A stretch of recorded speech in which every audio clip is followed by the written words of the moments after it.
Rabbi zidni ilma warzuqni fahma. Amin. Yang terhormat pimpinan ranting Muhammadiyah atau yang ada di sini, yang saya hormati anggota pimpinan ranting, termasuk saya anggota ya, bukan pimpinan.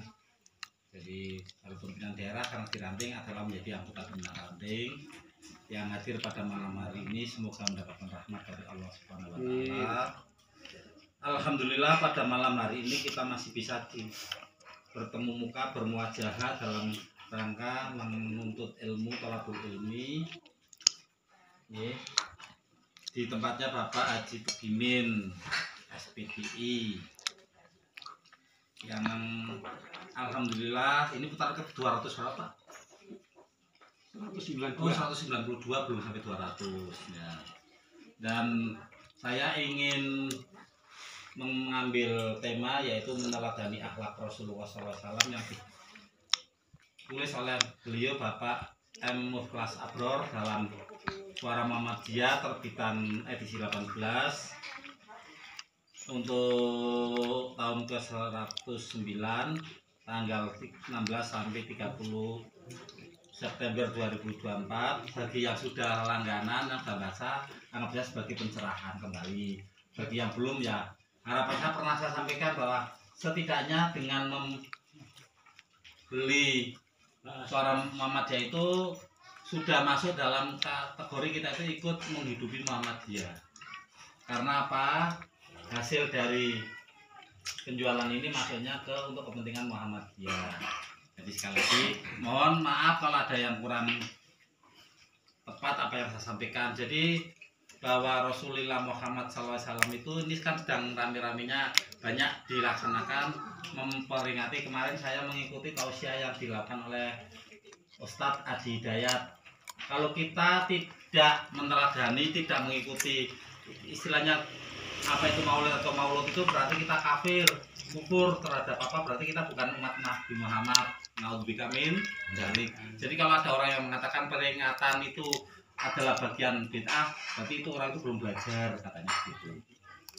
Jadi memperingati maulud atau maulid itu adalah kelahiran, kalau maulid itu harinya, itu yang dikatakan oleh Ustadz Hidayat kemarin. Nah, di sini saya akan bacakan beberapa yang berkaitan dengan apa yang disampaikan oleh Pak Mukhlas Abror tentang keteladanan akhlak, bahwa Rasulullah Muhammad SAW itu sejak kecil, sejak umur 6 tahun telah menjadi yatim piatu. Tapi beliau dipilih oleh Allah dengan ya mungkin kita sudah cerita tentang bagaimana Allah membersihkan hati beliau di bawah dan sebagainya saat beliau sedang menggembala domba ya, sana tidak ada kambing, adanya domba. Nah, dijelaskan dalam surat Al-Ahzab ayat 21. Al-Ahzab itu surat ke-33. Monggo yang bawah dulu. Di situ a'udzubillahi minasyaitonirrajim. Laqad kana lakum fi rasulillahi uswatun hasanatul liman kana yarjullaha wal yaumal akhirah wa dzakarallaha katsira. Sungguh telah ada pada diri Rasulullah suri teladan yang baik bagimu, yaitu bagi orang-orang yang mengharap rahmat Allah Subhanahu wa taala dan kedatangan hari kiamat, dan yang banyak mengingat Allah. Jadi orang-orang kafir pasti tidak mau menerima kehadiran Rasulullah tentang apa yang perlu disuri teladani. Kemarin kan ada yang katanya orang Islam ternyata penginjil, misionaris, itu digerebek oleh sekelompok orang yang ternyata dia itu tujuan mengkafirkan, memurtadkan orang Muslim. Jadi dia mengatakan Rasulullah itu adalah orang yang hiper seks sehingga istrinya banyak kan begitu. Nah, kenapa kok seperti itu dan sebagainya. Ternyata setelah diselidiki beliau itu bukan orang Islam. Nah, mari kita ikut. Kalau kita mengaku menjadi umat Rasulullah ya tetap kita memperingatinya itu bukan dengan kita membaca yang nggak tahu ya, ya perjanjian atau mungkin apa yang banyak itu.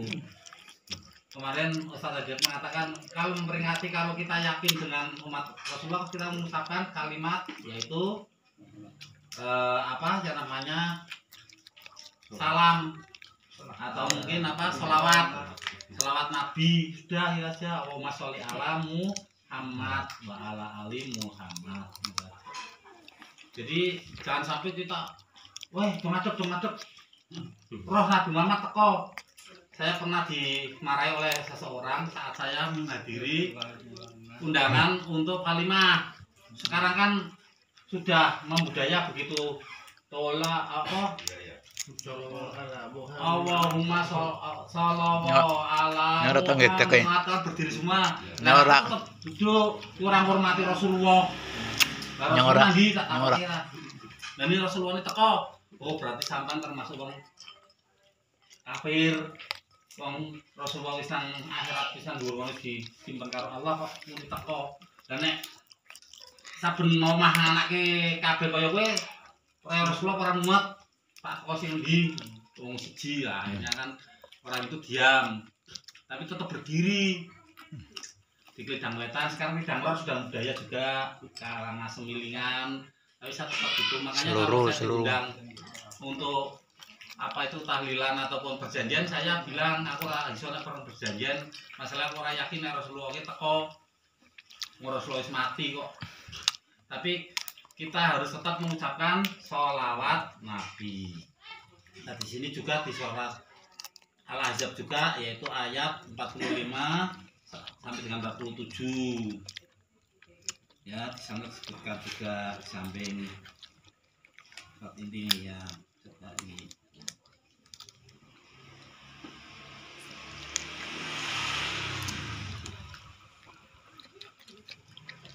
A'udzubillahi minasyaitonirrajim. Ya ayyuhan nabiyyu inna arsalnaka syahidaw wa mubasysyiran wa nadhira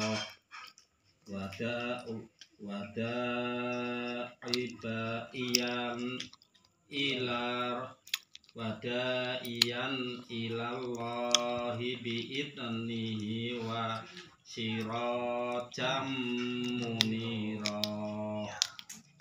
wa basyiril mu'minina bi anna lahum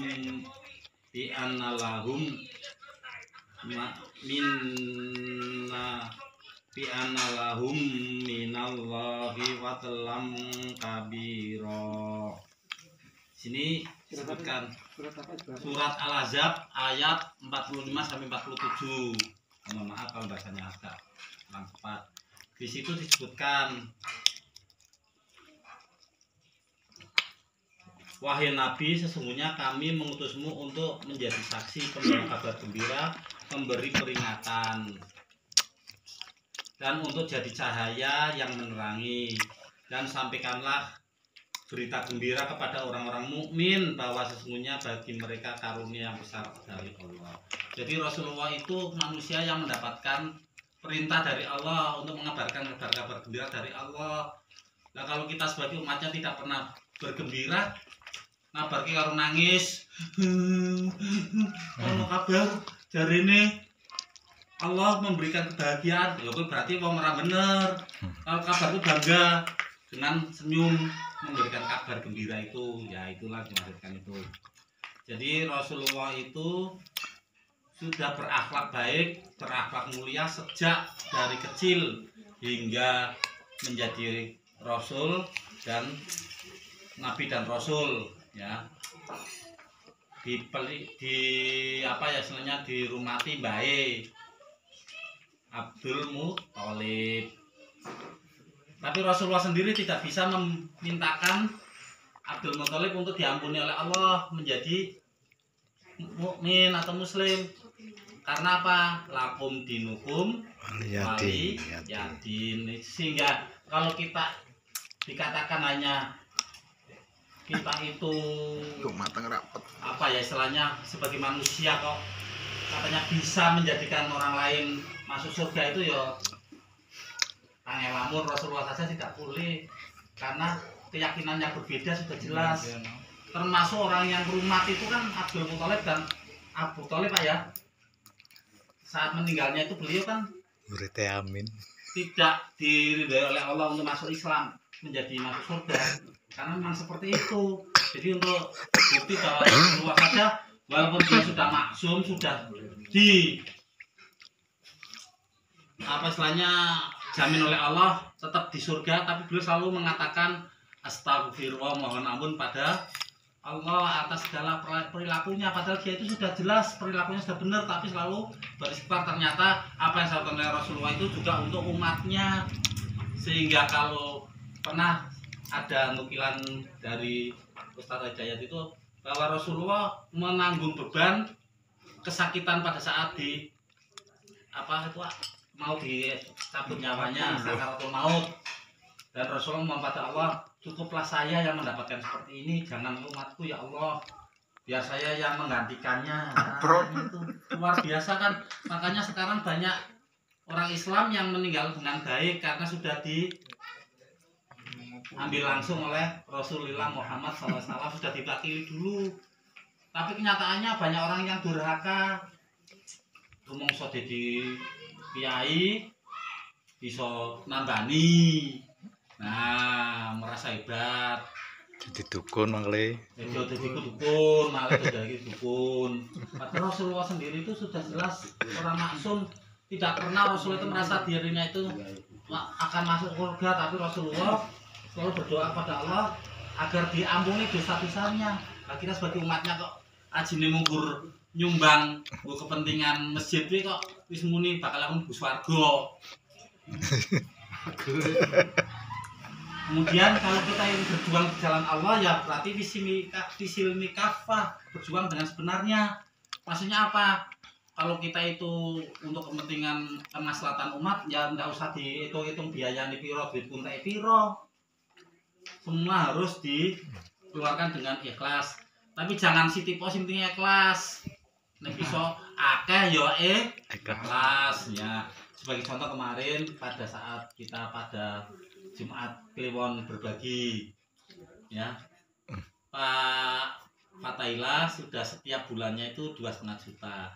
Mari kalaupun kita tidak mampu ya ndak usah dipaksakan kebaikan itu, tapi ya tetap kita jangan sampai kok malah iri dengki mongko kok ditake yo. Nah, diomongke. Jangan sampai seperti itu, tapi Kepo. kenapa dia bisa kok saya enggak bisa gitu. Kepo. Ya, jangan kepo lah istilahnya, orang sekarang itu namanya kepo. Wong orang yang begawe kok duitnya akeh. Duit kadang didonge. Malah nah, jangan sampai seperti itu, jangan muncul, kita enggak boleh. Berarti sama muslim saling didoakan agar orang yang sudah bisa banyak kita bisa meniru untuk dia minimal menyamai, kalau tidak bisa itu. Jadi yang perlu saya sampaikan di situ sekali lagi kepada yang hadir malam hari ini, yang terakhir akhlak baik agung lagi mulia dari Rasulullah Muhammad SAW kita dapat dari Al-Quran dan Sunnah.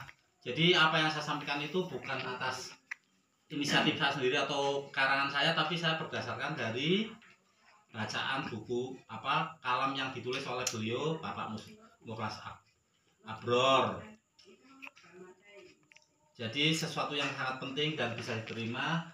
Lebih sekarang kan kita sedang getol-getolnya, maka itu sampai sekarang kan masih banyak itu yang membaca perjanjian di musola, masih sampai jam 11 malam, bahkan Salawat Badrun, terus salawat Badrun membaca perjanjian tapi sikap perilakunya tidak meneladani Rasulullah.